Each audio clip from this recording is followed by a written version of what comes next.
आज हम लोग ब्रह्म की व्यापकता को समझेंगे और मानस के द्वारा समझेंगे कि मानस में क्या दिया गया है ब्रह्म की व्यापकता पर। बोला गया, हैरी व्यापक सर्वत्र समाना, प्रेम से प्रकट हो ही मैं जाना, देश काल दिशि विदिशि हूँ माही, कहूँ सो कहाँ जहाँ प्रभु नाही, देश काल दिशि विदिशि हूँ माही, कहूँ सो कहाँ जहाँ प्रभु नाही। ये उस समय चर्चा आई है जब धरती माँ जो है उस समय त्रेता युग में पापाचार, पृथ्वी पर पापाचार से काफ़ी व्यथित हो गई और वो देवताओं के पास गई कि इसका कुछ निवारण के लिए उपाय किया जाए। उस देवता बात करने लगे कि अभी हरि के पास कहाँ जाया जाए। क्षीर सागर में निवास करते हैं, साकेत में हैं, बैकुंठ में हैं, कहाँ चला जाए। तो उसी महासभा में महादेव भी उपस्थित थे। तो उन्होंने बोला कि हरि तो हर जगह है, कहाँ नहीं है। हरि व्यापक सर्वत्र समाना, प्रेम से प्रकट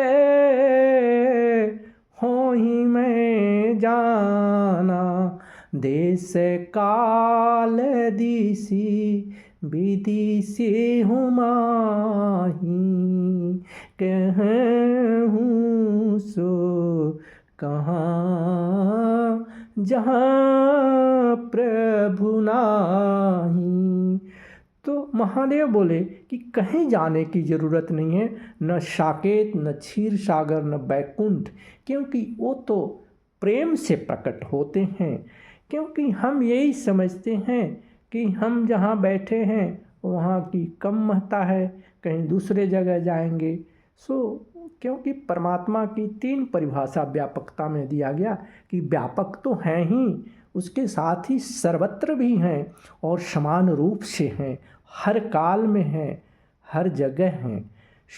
हम सोचते हैं कि अगर आप मुंबई में बैठे हैं या वाराणसी में बैठे हैं या आप कहीं तीर्थ स्थलों में जाते हैं या वैष्णो देवी आप गए, तो ये आपकी केवल श्रद्धा की अलग अलग श्रद्धा है जो आपको ऐसा लगता है कि वहाँ बहुत ज़्यादा ये है।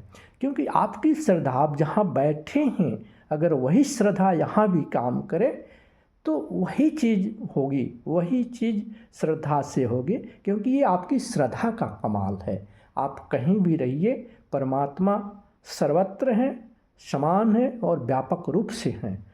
ये नहीं कि आप यहाँ बैठे हैं तो 1 टन के हैं और वैष्णो देवी जाइएगा तो 10 टन के हो गए परमात्मा। नहीं, ये आपकी श्रद्धा का ही कमाल है। क्योंकि हमारी श्रद्धा वो प्रहलाद जैसी नहीं है कि हर खंभ के हर कण कण में है परमात्मा। तो हम तो परमात्मा के व्यापकता पर ही प्रश्न चिन्ह कभी कभी लगा देते हैं कि परमात्मा मंदिरों में है, मस्जिदों में है, गुरुद्वारों में है, गिरजाघरों में हैं। नहीं, आप उनको व्यापकता पर प्रश्न न लगाएं। आप जहाँ बैठे हैं वहीं आएंगे हरि। उनकी भाषा प्रेम की है। हरि व्यापक सर्वत्र समाना, प्रेम से प्रकट हो ही मैं जाना। जब प्रेम होगा, जो स्पिरिचुअल प्रेम, आध्यात्मिक प्रेम, जब हम द्वंद्वत्व से एकत्व में जाते हैं तो वो प्रेम की परिभाषा भी बदल जाती है। प्रेम जब अनंत हो गया, प्रेम जब अनंत हो गया, रोम रोम संत हो गया, तन तो बना शिवाला, मन तो महंत हो गया। प्रेम जब अनंत हो गया, रोम रोम संत हो गया, तन तो बना शिवाला, मन तो महंत हो गया। तो जब अनंत प्रेम होती है, उस प्रेम में हम कहीं नहीं, कहीं जहाँ हैं आना कहीं है न जाना कहीं है, अपने में रहने की जी चाहता है, वो स्थिति पैदा होती है और वही हम उसी स्थिति में ब्रह्म की व्यापकता को समझ सकते हैं। अब मैं अपनी वाणी को विराम दूंगा और मेरी ये भी संदेश हमेशा रहती है कि ध्यान ही सभी चुनौतियों का समाधान है, इसलिए हम लोग ध्यानस्थ रहें, व्यस्त रहें और मस्त रहें।